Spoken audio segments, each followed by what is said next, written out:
आलोचक परम श्रद्धेय गुरुवर आचार्य श्री प्रसाद दीक्षित जी को। आप हिंदी साहित्य के विकास में जो योगदान दिया है तथा साहित्य रूपी इस वट वृक्ष को हिंदी के प्रयोजनीय रूप से जिस तरह पल्लवित किया है, वह कार्य बहुत ही सराहनीय है।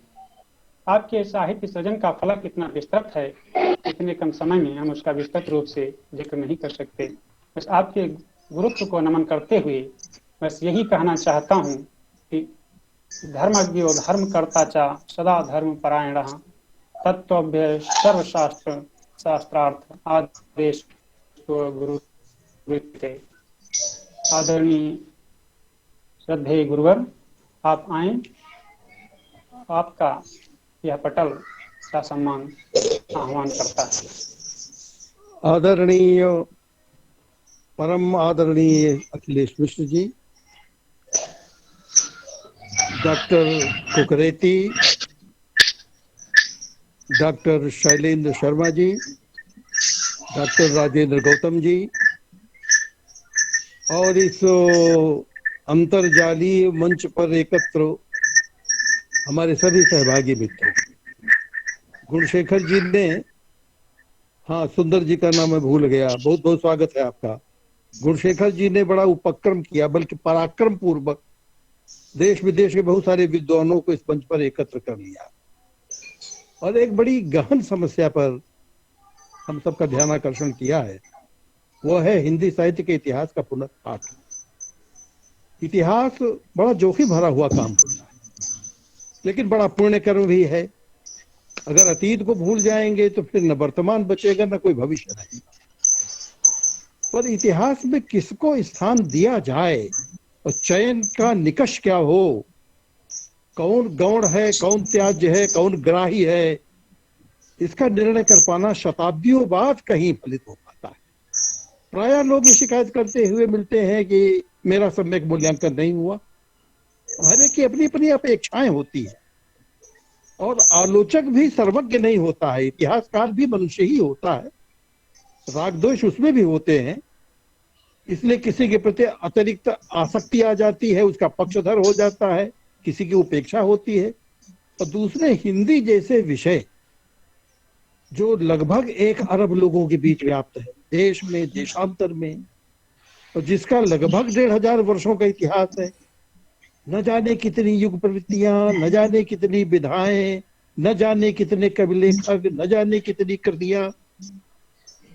इनमें कोई भी दावा नहीं कर सकता है कि हमने सबको समझ लिया है।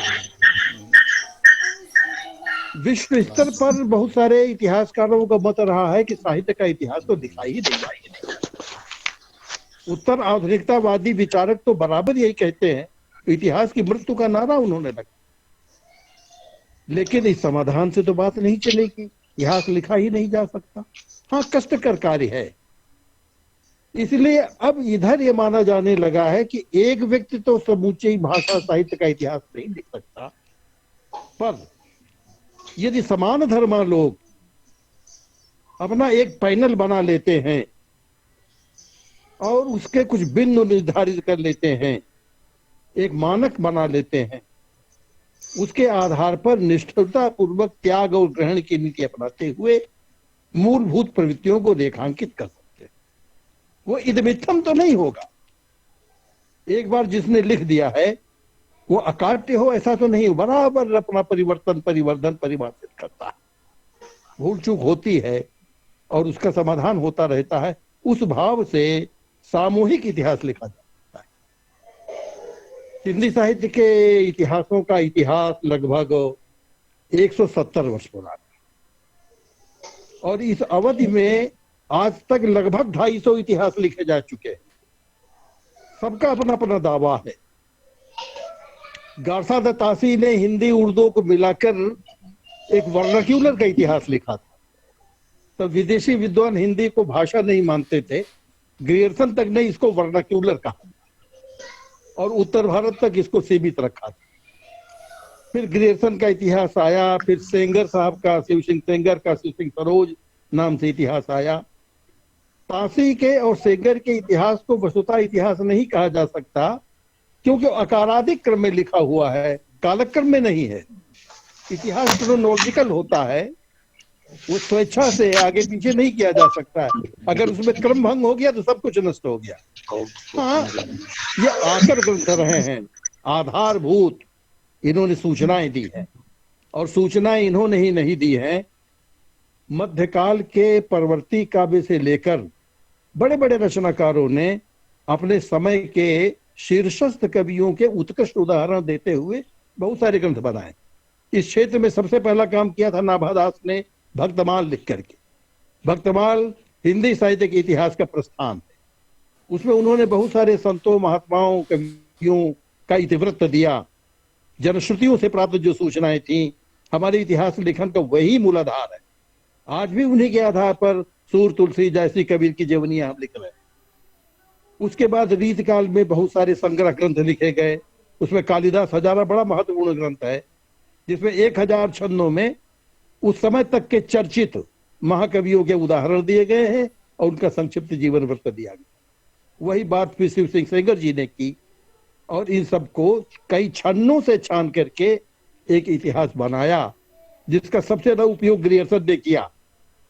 हिंदी साहित्य के नामकरण का श्रेय ग्रियर्सन को है, काल विभाजन का श्रेय ग्रियर्सन को है, इतिहास के साथ समीक्षा को जोड़ने का काम ग्रियर्सन का है।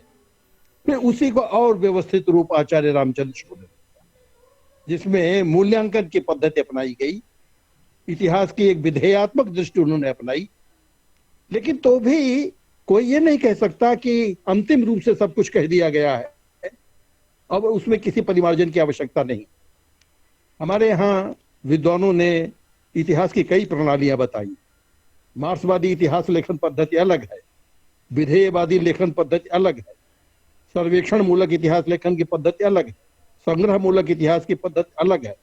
अब तो मौखिक इतिहास तक की चर्चा होने लगी, वर्बल हिस्ट्री, और विशेष रूप से लोकप्रियता को उसका आधार माना जाने लगा।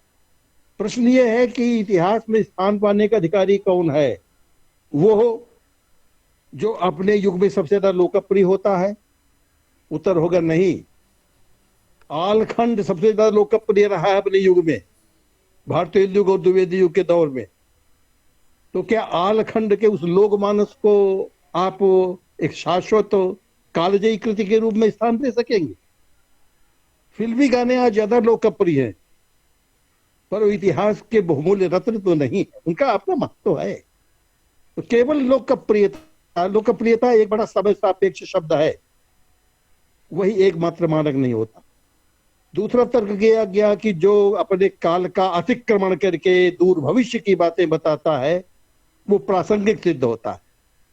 गोस्वामी तुलसीदास ने आज से 500 वर्ष पूर्व उस युग का इतिहास अर्पित करते हुए जो सनातन जीवन मूल्य दिए, वो ज्यादा प्रासंगिक हैं, ज्यादा संदर्भ सापेक्ष हैं, इसलिए ज्यादा महत्वपूर्ण। तीसरी बात कही गई कि जिस पर ज्यादा समीक्षाएं लिखी गई हों, ज्यादा शोध कार्य हुए हों, यानी ज्यादा प्रचार प्रसार हुआ, प्रोपेगेंडा के आधार पर इनको स्थान दिया जाए। इधर आप देख रहे हैं आलोचना शिविरबद्धता की शिकार हो गई, अपने अपने लोगों को स्थान देने के लिए धींगा मस्ती चल रही, और एक विशेष प्रकार की विचारधारा हावी हो गई है, जिससे इतिहास प्रदूषित हो गया है, हमारी न्याय निष्ठा संदिग्ध हो गई है। इस स्थिति में दलीय राजनीति के आधार पर ये जो इतिहास लिखे गए हैं, जिनको मार्क्सिस्ट हिस्ट्री खासतौर से कहा जाता है, ये भी हमारे विश्वसनीय इतिहास नहीं हो सकते। आवश्यकता है इतिहास में सबसे पहले उस सामग्री की खोज करने की जो कहीं नेपथ्य में है, जो कहीं छिप गई है। हमारी पुरानी पांडुलिपियां जो झोपड़ियों में, शिविरों में, अज्ञात स्थानों पर पड़ी हुई है, बहुत सारी नष्ट हो गई, कुछ बची है। आदिकाल का इतिहास लिखने बैठेंगे तो हमको डिंगल के साहित्य का अन्वेषण करना होगा। अवहट्ट माने अपभ्रंश भाषा में लिखा हुआ जो साहित्य है, उसकी खोज करनी होगी। न जाने कितने जैन कवि हैं जिन्होंने भक्ति परक रचनाएं, श्रृंगार परक रचनाएं, लोक नीति परक रचनाएं अपनी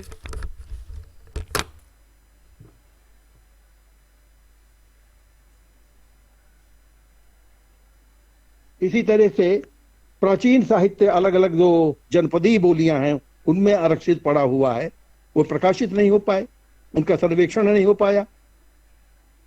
काशी नागरी प्रचारिणी सभा ने इन अज्ञात कृतियों के सर्वेक्षण का एक आयोजन चलाया था और उसमें लगभग 1600 कृतियां सर्वेक्षित हुई और उनके आधार पर उनकी ग्रंथावलियां बनी और तब वो इतिहास के वस्तु माने गए। अन्यथा केशव को कोई जानने वाला नहीं था।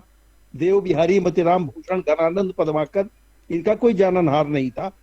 कुछ इनकी पुस्तकें उस समय के राजघरानों के पोथीखानों में रखी हुई थी, जहां जहां के राजकवि थे वहां से सामग्री मिली, पर जितनी मिली है उससे कहीं ज्यादा अभी लुप्त प्राय।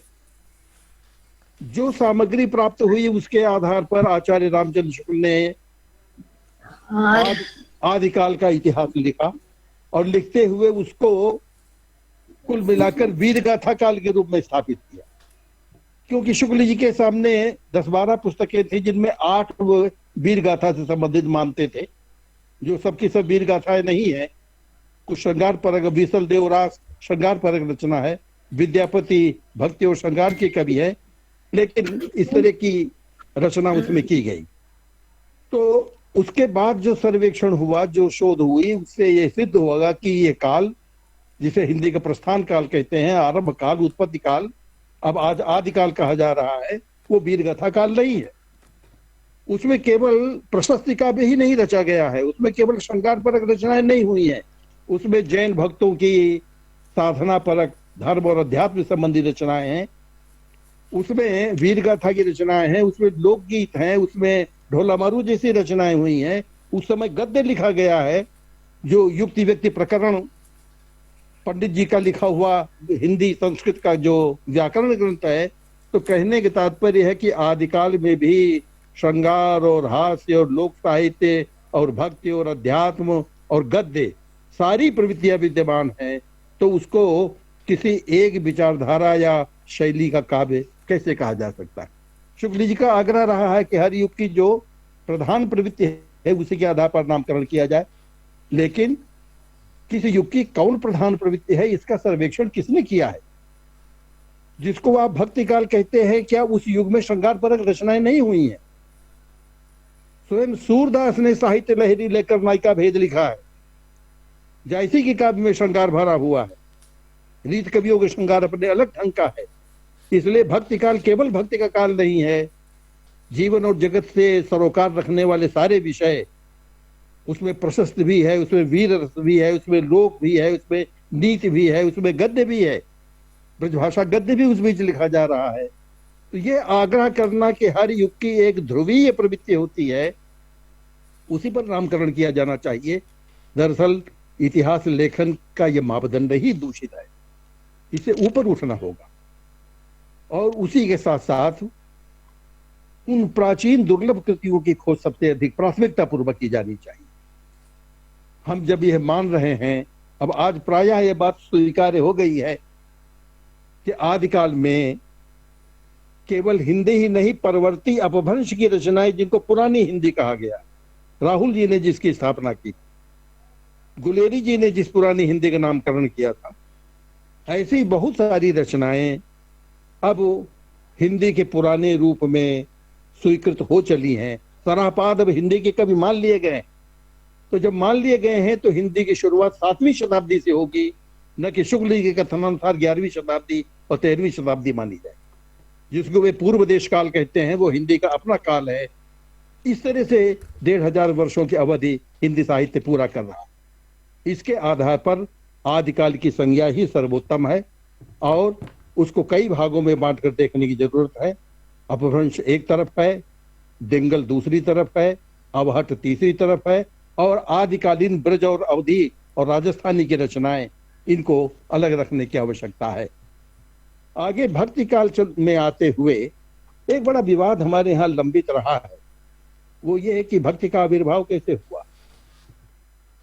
कुछ का ये मत है कि जो निराशा और अवसाद, कुछ क्या आचार्य शुक्ल का कि जो अवसाद छाया हुआ था पराजय के बाद, जो ग्लानि और कुल मिलाकर एक अनिश्चित भविष्य जो दिखाई दे रहा था, तो हारे को हरिनाम, ये सारे भक्त भक्ति की ओर मुड़ गए। लेकिन जैसा आचार्य हजारीनाथ द्विवेदी जी ने कहा, बहुत सटीक कहा, कि भक्ति काव्य में जो उल्लास का स्वर है उसको देखते हुए नहीं लगता कि पराजय का काव्य है। इसमें जो लीलाएं गाई जा रही हैं, खासतौर से कृष्ण काव्य में, राम काव्य में जो मधुरोपासना चली है, ऐसे ही कृष्ण काव्य में जो कांता सम्मति भक्ति और विभिन्न प्रकार के पर्वोत्सव जो बनाए जा रहे हैं, सारा साहित्य उसी से अनुस्यूत है। वो पराजय का काव्य नहीं, वो विजय का, श्री का काव्य, उत्साह का काव्य। लेकिन इसी के साथ साथ द्विवेदी जी ने एक आग्रह यह किया कि इस भक्ति का आविर्भाव 16वीं शताब्दी में नहीं हुआ, ये एक वर्षों से परी चली आई परंपरा, जो पहले दक्षिण भारत में थी, फिर गुजरात महाराष्ट्र होती हुई भक्ति ग्रामीण उपजी, सब आप जानते हैं। तो उस पुरानी परंपरा का ही एक क्रमिक रूप है, साज विकास है, ये कोई अलग आंदोलन नहीं।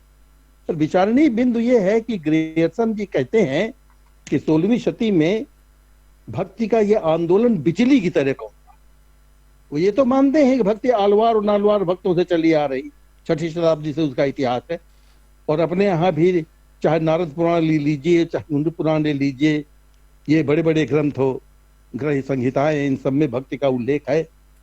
पर आंदोलन कब चला और आंदोलन क्यों चला, उस पर विचार करते हुए लगता है कि जब इन कवियों को लगा कि अब कोई सहारा नहीं, राजा महाराजाओं ने सब संधि कर ली है, सब अपनी बहन बेटियां ब्याह रहे हैं, उन्हीं के साथ राजभोग में लग गए हैं, तो जनता के बीच एक प्रकार के आंदोलन उमड़ा और इन सब ने अस्तित्व संघर्ष का एक बीड़ा उठाया।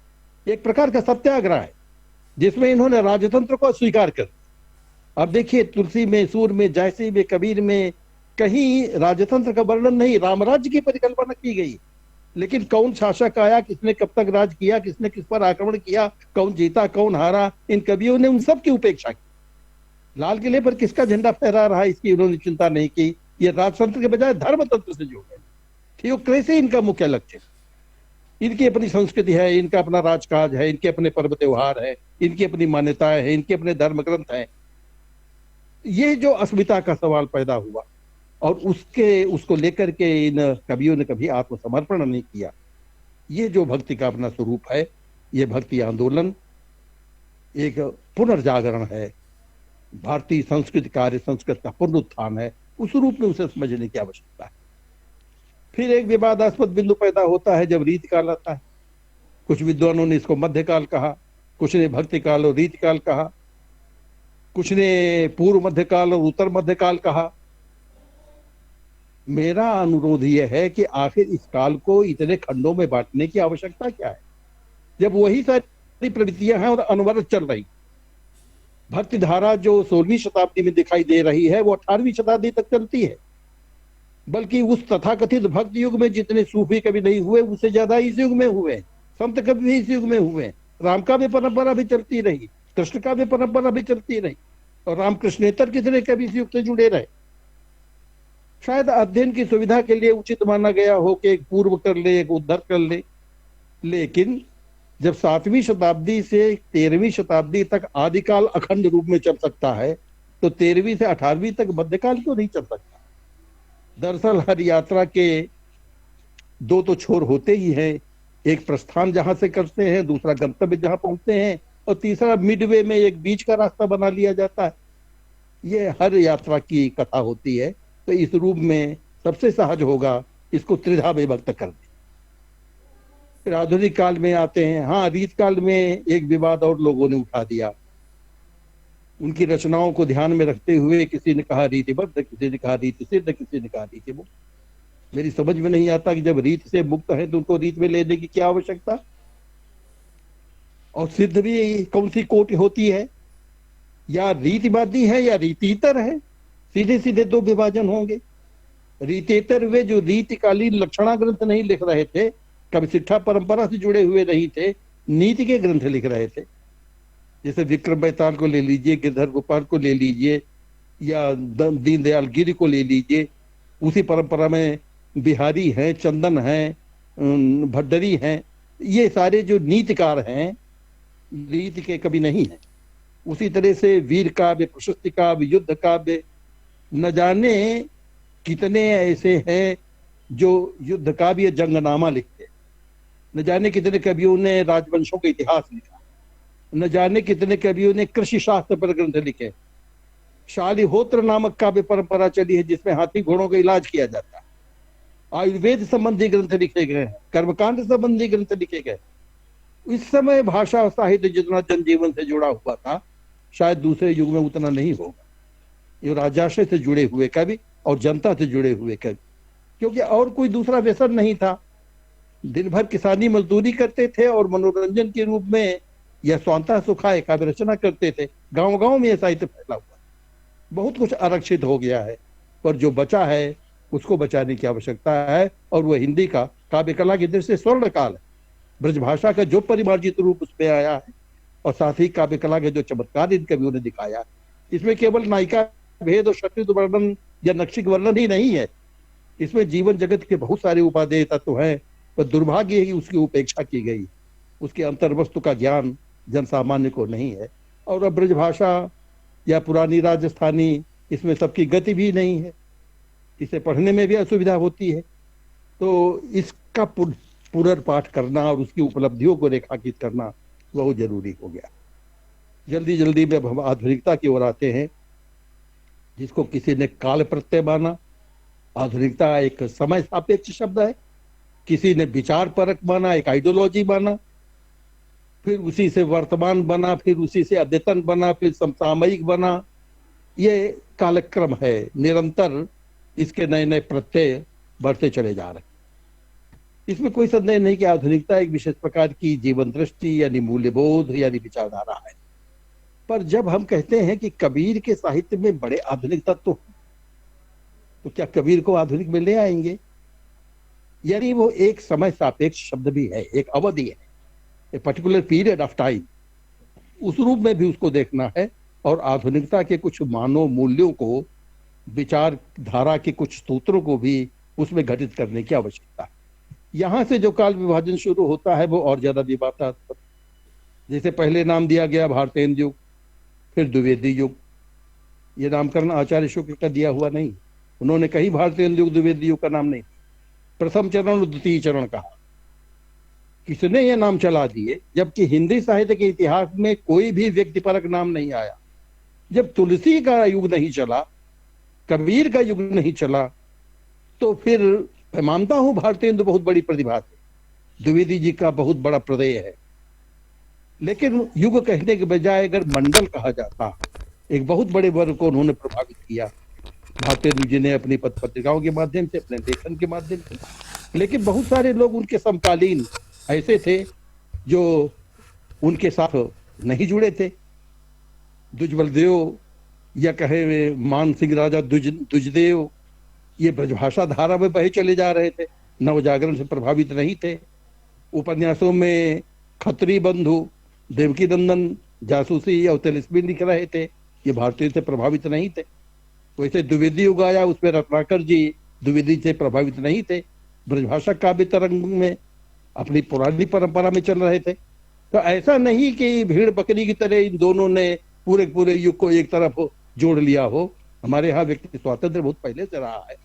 तो एक युग में आप पाएंगे कि बहुत बहुत प्रवृत्तियां चल रही, जिसको छायावाद कहा गया उस पर विचार करके देखिए।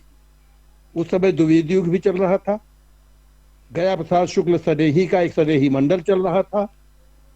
उसी समय बच्चन, भगवती चरण वर्मा, सुमित्रानंद पंत का मधुकाव्य चल रहा था। उसी समय माखनलाल चतुर्वेदी और नवीन जी और सुभद्रा कुमारी चौहान, इनका राष्ट्रीय चेतना वाला काव्य चल रहा था। उसी समय अंचल और नरेंद्र शर्मा का व्यक्तिवादी काव्य चल रहा था। अकेले उसको छायावाद कैसे कह सकते हैं? एक साथ कई समानांतर प्रवृत्तियां चल रही। आज के युग में झांक के देख लीजिए, आज क्या अकेली नई कविता लिखी जा रही है या अकेला नवगीत लिखा जा रहा है? आज भी पुरानी परंपरा के महाकाव्य लिखे जा रहे, पद भजन लिखे जा रहे, गीत लिखे जा रहे, लंबी कविताएं लिखी जा रही, लोक साहित्य की सारी विधाएं प्रचलित। और मैं कहना चाहता हूं कि ऐसा हर युग में होता रहा, कहीं एकल स्वर नहीं था। और ये आज तक मर्दन शुमारी नहीं की जा सकी है कि कौन विधा कितनी प्रतिशत लिखी गई। ऐसी स्थिति में हेतुआभास के आधार पर, केवल अनुमान और केवल अपने दुराग्रह के आधार पर किसी प्रवृत्ति को ध्रुवीय प्रवृत्ति मान लेना और उसके ऊपर युग का नामकरण कर देना, मैं समझता हूं यह है दुराग्रह है। इतिहास में हमें वस्तुनिष्ठ दृष्टि अपनानी और खास तौर से औसत निकाल करके उसका जो आनुपातिक विधान है उसका निर्वाह करना होगा। खास तौर से नए नए नामकरणों से बचना। अब जैसे नई कविता की तर्ज में आपने देखा कि उस समय क्लास में था कविता आ गई, सचेतन कविता आई, फिर आज की कविता, ताजा कविता, टोटम कविता, चित्र कविता, श्मशानी कविता, यानी किस्म किस्म की कविताएं। लोग नया नाम लेकर उछल पड़ते हैं जैसे इसके प्रवर्तक होने जा रहे हैं। झंडा बरदारी का शौक हर एक को होता, लेकिन जब उसको जनाधार नहीं मिलता तो अपने आप निष्क्रिय हो जाती है। आज आपको कहीं कविता, सचेतन कविता, ताजा कविता, टटकी कविता का नाम नहीं सुनाई दे रहा। इसलिए मैं कहना चाहता हूं कि नामकरण के मामले में और इतिहास में दर्ज करते हुए हड़बड़ी नहीं दिखानी चाहिए।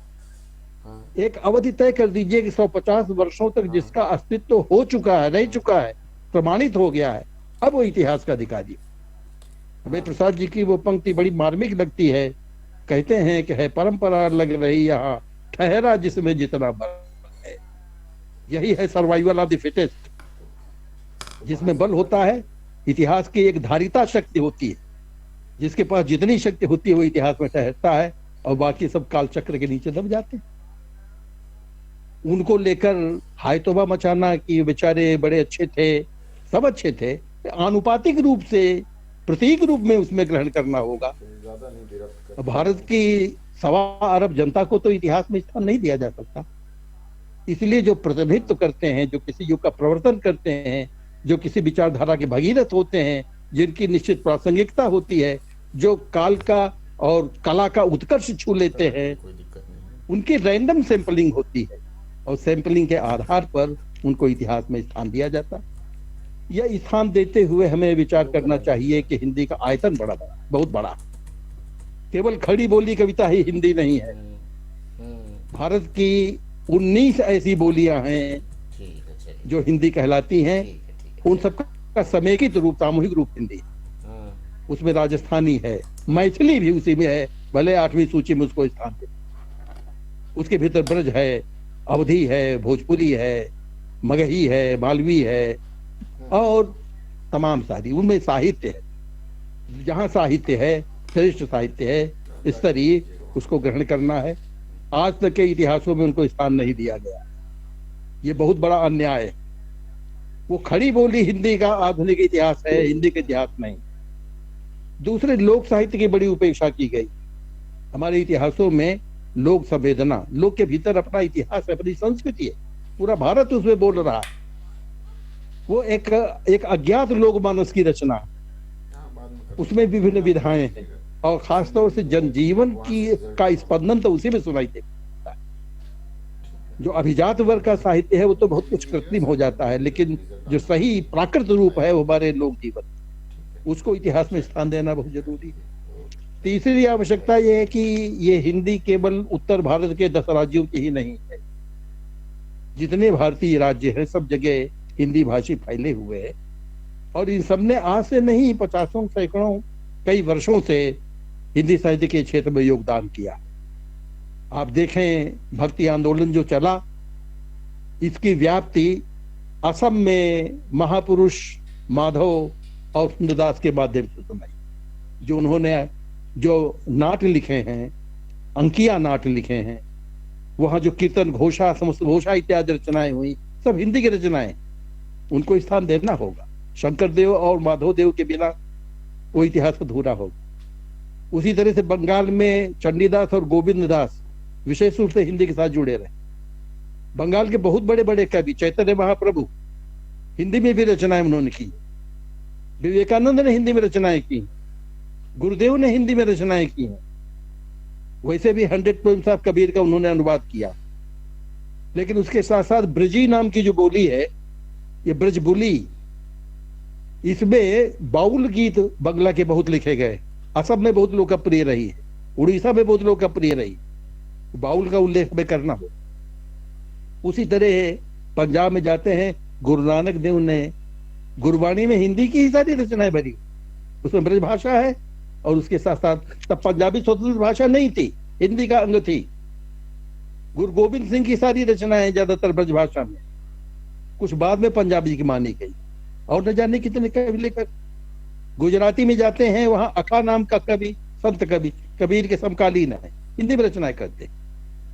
नरसिंह मेहता का वैष्णो जन तो तेनो कहिए, ये गुजराती कही जा सकती है, हिंदी भी कही जा सकती है। मीराबाई जितनी गुजराती की कवित्री हैं उतनी हिंदी कवित्री। महाराष्ट्र में जाइए, वहां चाहे आप नामदेव को ले लीजिए, वो तो आज तक हिंदी के ही कवि माने जाते रहे। ज्ञानेश्वर तक में हिंदी के शब्द और सम्मिलित प्रयोग, भाव साम्य वाले प्रयोग दिखाई देते हैं। यही स्थिति और तमाम संत कवियों की। आंध्रा में यही स्थिति है, कर्नाटक तक यही स्थिति गई है। आपको आश्चर्य होगा कि कोंकण प्रदेश, आंध्र केरल प्रदेश में पद्म त्रिवेंद्रम के मंदिर में, पद्मनाभम जी का मंदिर, उसमें प्रातःकालीन आरती में जो गीत गाए जाते हैं वो राजा के हैं। वहां के राजा के 84 पद हिंदी में लिखे गए, जिनका मंगला आरती में प्रातःकाल गायन होता है। तो ये हिंदी भाषा आसेत हिमालय, कन्याकुमारी तक, अटक से कटक तक हर राज्य में व्याप्त रही है। जब हिंदी साहित्य का इतिहास लिख रहे हो तो इनको भी समुचित स्थान देना। यही नहीं, हमारे पूर्वज आज से 150 वर्ष पूर्व प्रवासी भारतीय बनकर जब ये मॉरिशस गए, फिजी गए, सूरीनाम गए, त्रिनिदाद गए, गुयाना गए, बहुत सारे देशों में, और फिर वहां रस बस गए। अब उनके वंशज वहां हिंदी की संस्थाएं चला रहे, वहां के विश्वविद्यालयों में हिंदी की पढ़ाई हो रही, हिंदी की पत्र पत्रिकाएं लिखी जा रही, संचार साधनों से हिंदी प्रसारित हो रही। बहुत सारा प्रतिशत, कहीं 50%, कहीं 55% हिंदी भाषी है। उन व्यक्तियों को, वहां के रचनाकारों को हिंदी साहित्य के इतिहास में स्थान नहीं दिया जाएगा तो इससे बड़ा अन्याय क्या हो। यही नहीं, आप देखिए हिंदी साहित्य का अधिकांश बहुत कुछ पश्चिम से आया। अभी ग्रियर्सन का और गारसाद तासी का नाम ले रहा था। ग्रियर्सन आयरलैंड के रहने वाले थे, गारसाद तासी फ्रांस के रहने वाले। उन्होंने इतिहास लिखा। वहीं से जोनविस्की और बहुत सारे विद्वान जो बीच बीच में भारत में आते रहे, उन लोगों ने यहाँ की बोलियों का अध्ययन किया। उन्होंने हिंदी का व्याकरण लिखा, शब्दकोश लिखे, पाठ्यक्रम बनाए। और जब बंगाल में खासतौर से सिविल सर्वेंट्स के लिए हिंदी पाठन की वो परंपरा शुरू हुई, उनका कॉलेज खोला, तो वो सारा कुछ हिंदी का ही रूप था।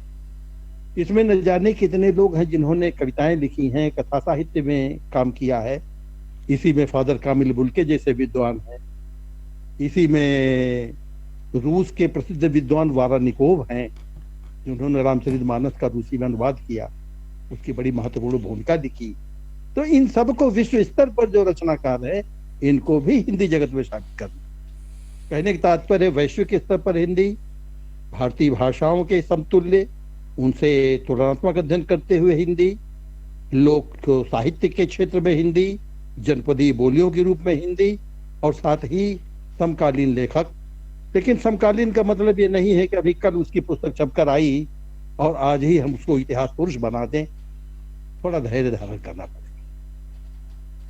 ये उतावलापन, हमको स्थान नहीं मिला है, यह इतिहास के साथ न्याय करना नहीं होता है।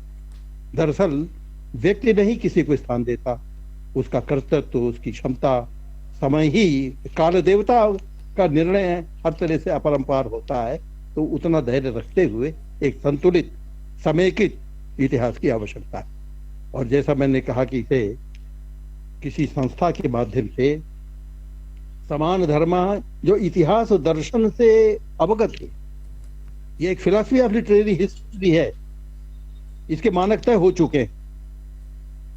उस इतिहास दर्शन को ध्यान में रखते हुए युग प्रवृत्तियों का विश्लेषण, विधाओं का विश्लेषण, कालजयी कृतियों का, रचनाकारों का विश्लेषण और समकालीन परिस्थितियों का अनुशीलन। अभी आप देखेंगे कि मध्यकाल का इतिहास अलग जा रहा है और जो भूमिका लिखी जाती है तत्कालीन परिस्थितियों की, शीर्षक तो मिलते हैं सामाजिक, आर्थिक, सांस्कृतिक, राजनीतिक, लेकिन वो घुले हुए नहीं होते हैं, वो अलग से लाए। 3-4 घंटे में अपडेट हो जाता है। नहीं तो हम भी घर में, तुम भी घर में हो, क्या दिक्कत है?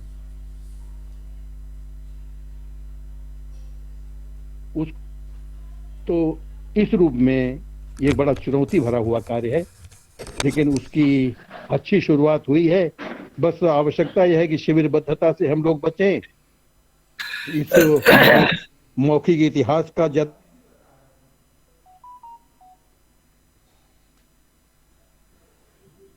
और इस तरह एक संतुलित, समेकित, आनुपातिक, 3 शब्द मैं बार बार दोहरा रहा हूं, इनका उपयोग करते हुए इतिहास को स्वरूप दे। इसे पाठ्यक्रमी इतिहास से अलग ले जाए, व्यावसायिक इतिहास से भिन्न बनाए। लोगों ने भड़कीले शीर्षक दे दिए हैं, प्रामाणिक इतिहास, संक्षिप्त इतिहास, सुबोध इतिहास, संवेदना के इतिहास, वैज्ञानिक इतिहास। इन शब्दों से बचे। कुल मिलाकर हिंदी साहित्य का यह वस्तुनिष्ठ विकासात्मक इतिहास, जो सचमुच गुणवत्ता के आधार पर कुछ निश्चित बिंदुओं और मानकों के आधार पर बनाया गया, उस दिशा में बढ़ने की आवश्यकता है। मुझे पूरा विश्वास है गुणशेखर जी बड़े उत्साही व्यक्ति हैं। क्षमा चाहता हूं, बीच में मुझे आदरणीय गिरीश मिश्र जी दिखाई दिए थे, मैं उनको प्रणाम नहीं कर पाया। इतने लोगों का आशीर्वाद उनके साथ है तो निश्चित रूप से हम एक मुकम्मल इतिहास बनाने में सफल होंगे। इन्हीं शब्दों के साथ सबको बहुत बहुत बधाई और बहुत बहुत आभार। बहुत बहुत प्रणाम। चरण स्पर्श बहुत शानदार। धन्यवाद सर। अब मैं कार्यक्रम की अगली कड़ी में इस अंतर्जालीय मंच से बड़े ही आदर के साथ अध्यक्षीय वक्तव्य के लिए आमंत्रित करना चाहता हूं महात्मा गांधी अंतर्राष्ट्रीय हिंदी विश्वविद्यालय वर्धा के निवर्तमान कुलपति तथा प्रसिद्ध शिक्षाविद प्रोफेसर गिरीश्वर मिश्र जी को। आप महात्मा गांधी अंतर्राष्ट्रीय हिंदी विश्वविद्यालय के पूर्व कुलपति रहते हुए उस विश्वविद्यालय के शैक्षणिक विकास में बड़ी महती भूमिका।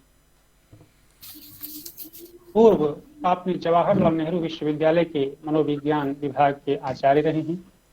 आप मूल रूप से पूर्वी उत्तर प्रदेश देवरिया के निवासी हैं। आप हिंदी साहित्य के ललित निबंधकारों में श्रेष्ठ ललित निबंधकार पंडित विद्यानिवास मिश्र के परिवार से संबंधित हैं। हिंदी भाषा और साहित्य में भी आपकी गहरी पैठ है।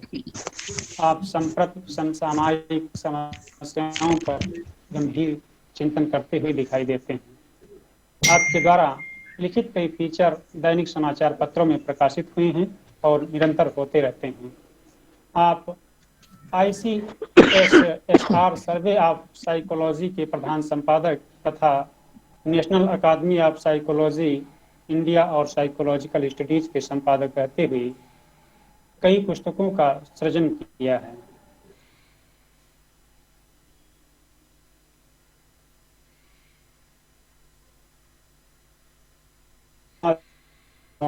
मध्य प्रदेश उच्च शिक्षा आयोग के द्वारा राधा कृष्ण पुरस्कार तथा केंद्रीय गृह मंत्रालय की ओर से गोविंद वल्लभ पंत पुरस्कार से सम्मानित भी किया जा चुका है। आदरणीय प्रोफेसर गिरीश्वर मिश्र जी, आप आए और अध्यक्षीय वक्तव्य के माध्यम से आज के इस अनुष्ठान को सार्थकता प्रदान करें। आदरणीय। धन्यवाद ओम प्रकाश जी। आज का यह सारस्वत यज्ञ अपने आप में अनूठा था और हमने कई स्तरों पर इतिहास और साहित्य के मर्म को समझने की चेष्टा की और इसका आयाम मैं समझता हूँ बहुत दिनों बाद इस ढंग से रचनाकार, समीक्षक, साहित्यकार और साहित्य के अध्ययन से निरंतर अपने आप को जोड़े रखने वाले आचार्य सूर्य प्रसाद दीक्षित जैसे व्यक्ति, प्रोफेसर नंद किशोर पांडे जैसे व्यक्ति और तो और अखिलेश जी ने जिस स्तर पर हम लोगों को साहित्य, संस्कृति और इतिहास से रूबरू कराया, वह सचमुच अद्भुत था। हेमंत कुकरेती जी ने और हेमराज सुंदर जी ने, सबने अपने अपने ढंग से साहित्य इतिहास के विभिन्न पक्षों को उद्घाटित किया। समय अत्यधिक हो चुका है और मैं नहीं चाहता कि मैं आपके धैर्य की परीक्षा लूं। और बहुत सारी बातें कही जा चुकी हैं। मैं आशा करता हूं कि यह सब अंकित भी हो जाएगा और इसे बाद में व्यवस्थित करके साझा भी किया जाएगा। मैं कुछ बिंदुओं की ओर आपका ध्यान आकृष्ट करके कुछ कहना चाहूंगा। पहली बात तो ये कि हम सब यह अनुभव कर रहे हैं कि साहित्य का इतिहास न तो साहित्य होता है और न इतिहास होता है, वो साहित्य और इतिहास दोनों से परे होता है। शुक्ल जी ने बड़ा सुंदर संक्षिप्त सूत्र दिया था कि चित्तवृत्तियों में जनमानस में जो कुछ हिलोरें उठ रही हैं, हलचल हो रही है, परिवर्तन हो रहा है, और देश काल में जो परिवर्तन हो रहा है, उन सबका संवाद स्थापित करते हुए साहित्य लेखन, साहित्य के इतिहास को लिखना उनका उद्देश्य था। ऐसी उनकी विचारधारा थी। मैं उस पूरे लेखा जोखा में नहीं जाऊंगा कि साहित्य की रचना किस प्रकार, साहित्य इतिहास कैसे पढ़ा गया, लिखा गया, और कई विद्वानों ने उसका उल्लेख किया है। आचार्य दीक्षित ने बड़े विस्तार में जो उसके चरण हैं उनको हमारे सामने रखा। हेमंत कुकरेती जी स्वयं इतिहास लेखन से जुड़े हुए हैं, उन्होंने भी कई पक्षों को उद्घाटित किया। किन किन रुचियों से इतिहास को पढ़ा जाता है और लिखा जाता है, यह हमारे सामने उद्घाटित हुआ। मैं सबके प्रति आभार व्यक्त करता हूं और समझने के लिए, बूझने के लिए बहुत सारे प्रश्न हमारे सामने रखे गए। मैं आपका ध्यान आकृष्ट करना चाहूंगा कि यदि हिंदी साहित्य के इतिहास लेखन पर विचार करें तो वहां पर हमको कई तरह के प्रश्न जो हैं वो आरंभ से मिलते जुलते दिखाई पड़ते हैं। जैसे काल की अवधारणा और उसका नामकरण बड़ा गंभीर प्रश्न बना करके, और सभी विचारकों ने काफी समय उसमें लगाया है। और आचार्य दीक्षित ने संकेत किया कि एक काल विशेष में नाम तो आपने एक दे दिया, लेकिन अन्य प्रकार का काव्य और लेखन जो है वह भी उपलब्ध है। उसको कैसे समावेश करके उस पर नए ढंग से सोचा जाए, यह भी हमारा एक विचारणीय प्रश्न खड़ा होता है। एक और बात है कि इतिहास, महाभारत में तो कहा गया कि धर्मार्थ काम मोक्षाणाम, सबको सिद्ध करने वाला है। अब इतिहास का जो प्रयोजन है वह वर्तमान के नजर से जब अतीत को देखते हैं, वर्तमान से जुड़ता है। इतिहासकार जो वर्तमान में है वह अतीत से जुड़ता है, तो इतिहासकार की जो दृष्टि है वह निश्चित रूप से उस इतिहास की रचना को प्रभावित करेगी, इसमें कोई संदेह नहीं है। और जैसा कि दीक्षित जी उल्लेख कर रहे थे कि वह संतुलित होनी चाहिए, उसमें बहुत सारे स्खलन भी हुए हैं प्राचीन लेखन में, त्रुटियां हुई हैं। कहीं पर कुछ अधिक लिखा गया है, कहीं पर किसी को ध्यान से न पढ़ करके उसका अवमूल्यन भी हुआ है। तरह तरह के विवाद भी होते रहे हैं। और हम यह देखते हैं कि बाद में आप देखिए तो जो स्टाइल है और जो आइडियोलॉजी है, उन दोनों को आधार बना करके साहित्य की समझदारी साझा करने की कोशिश हुई है, और उसके अलग अलग परिणाम भी हमारे सामने आए हैं।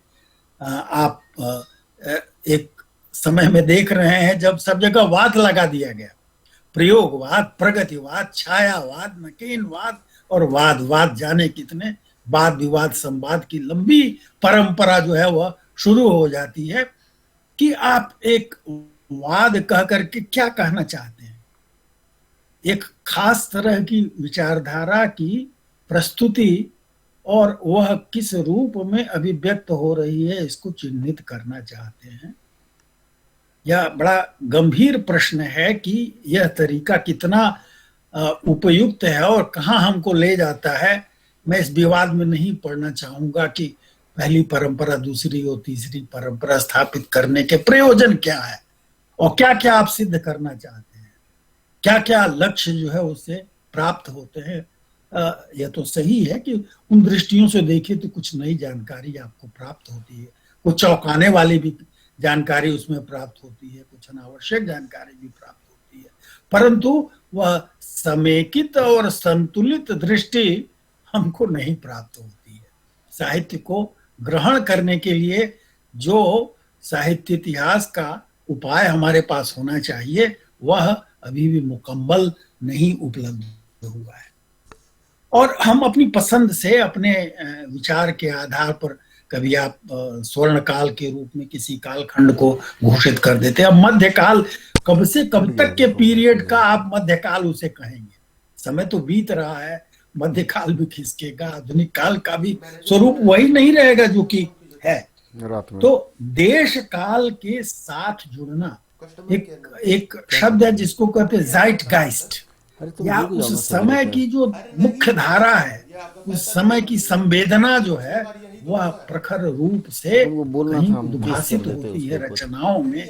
तमाम, जैसे एक समय गांधी जी बड़े गंभीर रूप से वैचारिक धरातल पर साहित्य को प्रभावित करते हुए दिखाई करते हैं, उसका भी करते हैं। जैनेन्द्र जी के उपन्यास आप कैसे वो उनको प्रस्तुत करते हैं, आप तमाम सारी रचनाएं पाते हैं, काव्य रचनाओं में कल करेंगे। तो यह जो आवश्यक परिवर्तन समय समय पर होते रहते हैं उनको भी पहचानना हमारे लिए आवश्यक है। तो रचना का देश काल के साथ संबंध तो होगा ही, और साहित्य इतिहास उसी का उद्घाटन करता है। आप देखिए जिन शब्दों का उपयोग करते, जैसे शुक्ल जी उत्थान का शब्द का प्रयोग करते हैं, उसके बाद आप देखिए वाद शब्द आते हैं, फिर आप इतिहास को देखिए तो आप पाएंगे कि विधाओं के आधार पर इतिहास लिखा जाने लगा, उपन्यास का, कहानी का, कविता का, निबंध का, हर क्षेत्र में आप विधाओं के आधार पर नाटक का इतिहास लेखन आप पाते हैं। उसके बाद आप सर्वेक्षण भी आप पाते हैं। मैं एक और बात करना चाहूंगा कि इस गोष्ठी का जो शीर्षक रखा गया था वो था या है साहित्य इतिहास का पुनर्पाठ। तो यह पुनर्पाठ मैं तो कहूंगा कई कई ढंग से हो रहा है। एक पूरी विधा है कि आप लेखक या कवि से साक्षात्कार करके उसके जीवन अनुभव को लेकर के बुनते हैं कि साहित्य के विकास का क्रम क्या है। ऐसे बहुत सारे कार्य जो हैं वो हुए हैं, प्रकाशित हुए हैं, पुस्तक के रूप में प्रकाशित हुए हैं। वर्धा का जो हिंदी विश्वविद्यालय है वहां से नीलाभ जो कि अश्क जी के पुत्र थे, उन्होंने 4 खंडों में मौखिक हिंदी साहित्य का संपादन किया है। बड़ी महत्वपूर्ण रचना है और बड़े आधिकारिक रूप से बड़े प्रामाणिक बहुत सारे जो हिंदी के मूर्धन्य लेखक हैं, विचारक हैं, कवि हैं जो उपलब्ध है। ये 2004 के करीब प्रकाशित हुआ था। उनका बड़ा विस्तृत चर्चा और उनके साथ साक्षात्कार के आधार पर वह लेखन हुआ, उसका उपयोग नहीं होता है, बहुत लोग परिचित भी नहीं उससे हैं। मैं यह कहना चाहता हूं कि कई प्रकार से साहित्य के इतिहास को पकड़ने की कोशिश की गई है और भी कई तरह की चीजें अब होने लगी हैं। अब रचनाओं के संचयन प्रकाशित होते हैं, रचनावली प्रकाशित होती है और भाषाओं का जो विस्तार है वह भी एक विचारणीय प्रश्न है।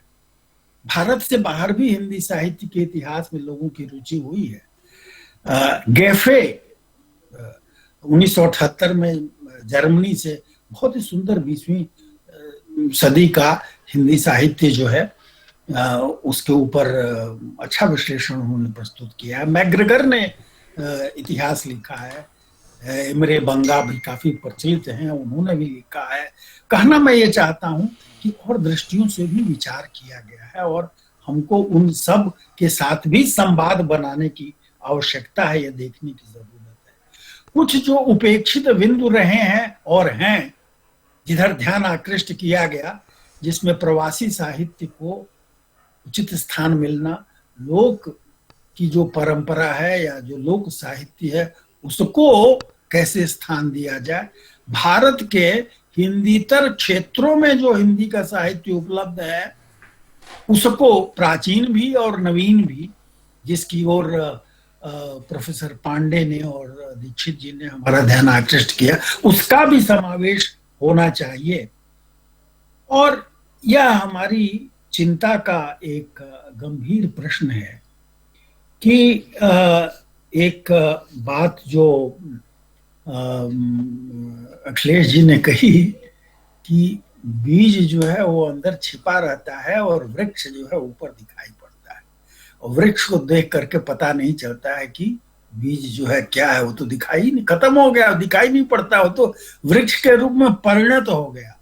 तो मैं समझता हूं कि इतिहास की यह व्यापक दृष्टि इस प्रकार की होनी चाहिए, जो कि बीज और वह वृक्ष किस रूप में खड़ा हो रहा है, उसका विकास कैसे हो रहा है, उसका तना कैसे बन रहा है, उसकी शाखाएं कैसे बन रही हैं, उसमें नए पत्ते कैसे आ रहे हैं। मैं समझता हूं यह एक विकासात्मक दृष्टि जो है वह हमारे सामने आनी चाहिए साहित्य के इतिहास के आधार पर। जिन प्रवृत्तियों को हम सामने ले करके, और तमाम लोगों ने जो इतिहास लेखन किया है और विभिन्न स्रोतों का, उनकी सूची मैं नहीं पढ़ना चाहता, मैंने प्रयास किया था कि मैं उसको प्रस्तुत करूं, लेकिन वह हमारे पूर्व वक्ताओं ने बहुत व्यवस्थित रूप से प्रस्तुत किया है, मैं उनको बधाई देना चाहता हूं। कई ऐसे उपक्रम हुए हैं और निजी तौर पर संस्थाओं के द्वारा, जैसे भारतीय भाषा परिषद से शंभुनाथ जी ने बड़ी भारी योजना साहित्य को लेकर के, उसके विभिन्न पक्षों को लेकर के, तो मैं समझता हूं कि इन सारे प्रयासों पर विचार करने की आवश्यकता है। और यह एक केवल मेरा सुझाव है कि, और विचार करने के लिए वह सुझाव है कि साहित्य इतिहास में किस किस चीज को सम्मिलित किया जाए। साहित्य का इतिहास और साहित्य की आलोचना करीब तो है, लेकिन एक ही नहीं होना चाहिए। साहित्य में जिसे आप क्रिएटिव राइटिंग कहते हैं, काव्य हुआ या गद्य काव्य, गद्य काव्य नहीं मैं कहूंगा, उपन्यास हुआ, कथा हुआ, जो समीक्षा का साहित्य वह भी महत्वपूर्ण, वैज्ञानिक साहित्य वह भी महत्वपूर्ण है। साहित्य अगर वाङ्मय के अर्थ में है तब तो कुछ छूटता ही नहीं है, और वह शायद असंभव होगा जितना लेखन हो रहा है उन सबको हम साहित्य इतिहास में रखें। तो मैं समझता हूं यह भी एक विचारणीय प्रश्न होगा कि साहित्य की परिधि में हम किसको किसको रखेंगे। ये हमारे लिए एक महत्वपूर्ण विषय होगा। साहित्य के को वाङ्मय के रूप में ही अगर रखेंगे तब तो सब कुछ उसमें सम्मिलित हो जाएगा, और तब तो केवल उसका वर्णन मात्र हो पाएगा। लेकिन साहित्य की जो मूल प्रवृत्ति है, उसकी जो अवधारणा है, उसके अनुरूप मैं समझता हूं कि इसको जो क्रिएटिव राइटिंग कही जाती है, जो रचनात्मक सृजनात्मक प्रवृत्ति है, वहीं तक उसे रखा जाए, अन्यथा इसका विस्तार तो इतना हो जाएगा कि वह बांधे नहीं बंधेगा। बहुत सारे आग्रह और दुराग्रहों की बात हुई है, तो मुझे लगता है कि इतिहास का भी एक व्याकरण होना चाहिए, और आचार्य सूर्य प्रसाद दीक्षित और पांडे जी ऐसे विद्वान, कुकरेती जी, लोग यह विचार करें कि इसका व्याकरण क्या हो, किस रूप में इसे किया जाए, और हम पुराना जो कार्य है उसको भी देखें और देखें क्या उसके सूत्र हैं, और उसे समझने की आवश्यकता हमारे लिए है।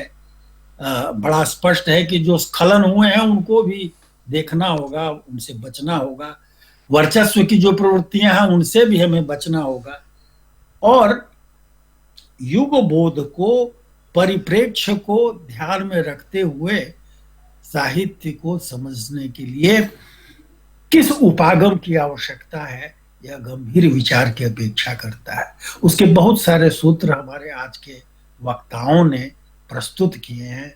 मैं उन सबके प्रति हृदय से कृतज्ञता ज्ञापित करता हूं, और गंगा प्रसाद शर्मा जी ने तो अद्भुत और विलक्षण किस्म का यह आयोजन किया, जिसमें भिन्न भिन्न कोणों से साहित्य इतिहास को समझने के लिए एक जेन्युइन, एक प्रामाणिक कोशिश की गई। और इतने कम समय में, समय वैसे जितना भी आप कह लें, लेकिन मैं समझता हूं कि यह इस माध्यम का परिणाम था कि इतने कम समय में और इतने स्तरों पर इतनी गंभीर चर्चा संभव हो पाई। ऋषि को मेरा हार्दिक आशीर्वाद और वो आगे बढ़े। मैं आप सबको हृदय से कृतज्ञता ज्ञापित करता हूं।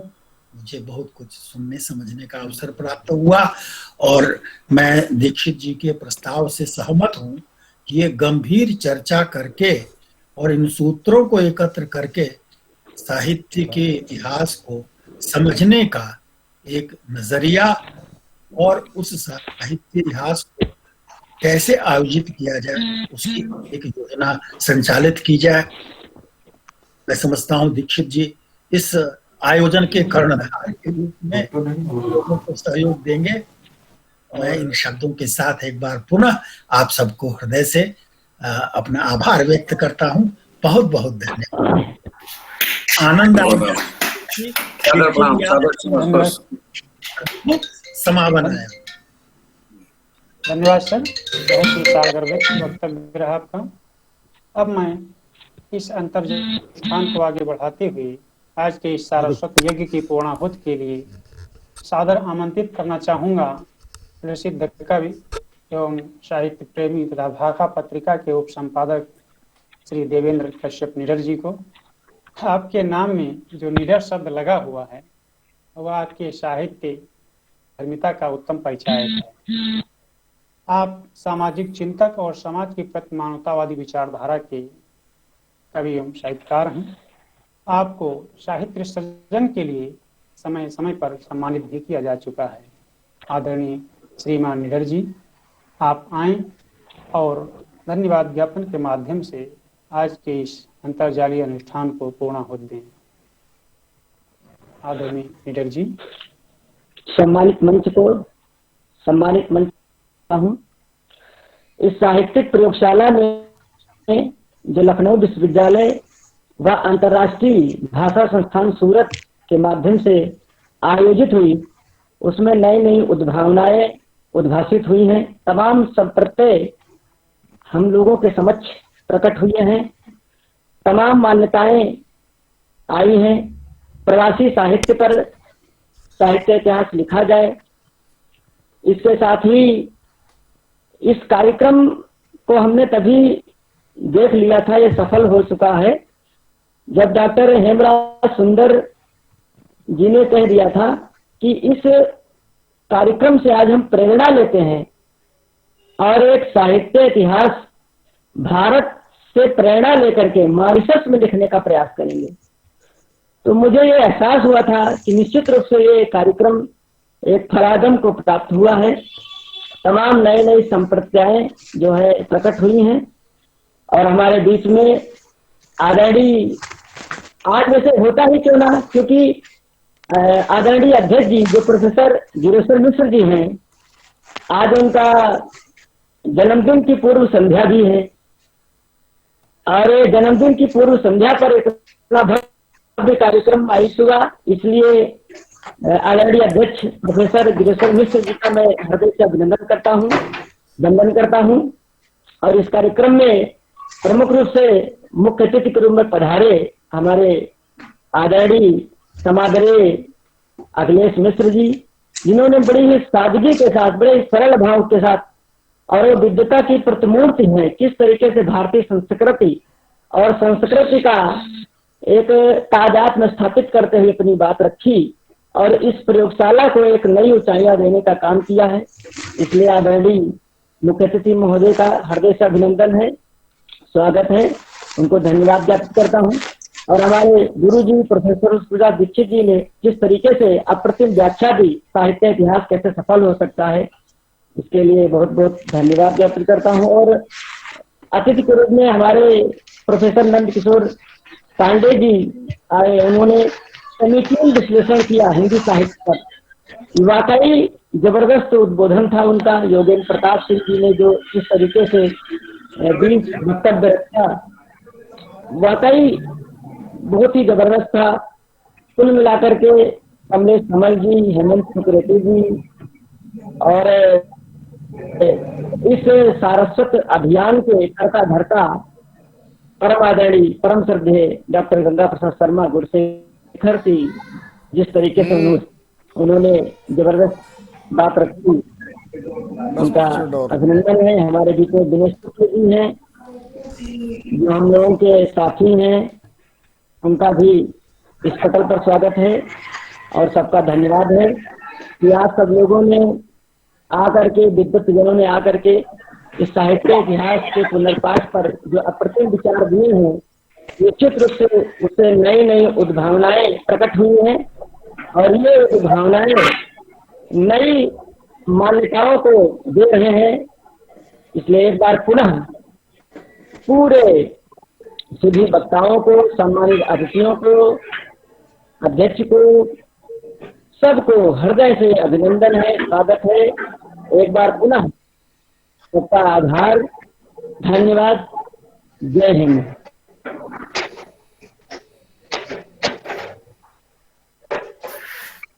नमस्कार शर्मा जी, मेरी ओर से भी और आभार, साधुवाद। और दिल्ली आप लोग आए जो मिलिए दर्शन दें। दीक्षित जी,